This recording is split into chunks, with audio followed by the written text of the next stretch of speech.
স্বাগতম 26 টিভির খবর পাঠ করছি আমি 26 পাটোয়ারি।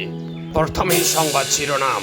খবর 1, হ্যামস্টার কোম্পানি বাঙালিকে 38 কোটি কোটি টাকা দিতে গিয়ে দেউলিয়া হো গেয়া। খবর 2, শেখ হাসিনা আপা অতিরিক্ত বৃষ্টি দেখে 26 তারিখ বাংলাদেশে চট করে ঢোকার প্ল্যানটা বাতিল করেন। বিস্তারিত খবরটা হচ্ছে, হ্যামস্টার কোম্পানিকে মোট 18 কোটি বাঙালির একটা সাপোর্ট দেওয়া হয়, কিন্তু টাকার আবেদন করতে করতে সেটা 38 কোটি হয়ে যায়। বাঙালির কি অবস্থা দেখুন। এজন্য এই টাকা দিতে গিয়ে 38 কোটি কোটি টাকা দিতে গিয়ে হ্যামস্টার কোম্পানি একদম দেউলিয়া হো গেয়া। স্যার হিন্দি ভাষা क्या? চুপ কর এবং বাতাস কর, নইলে চাকরি নট করে দেব।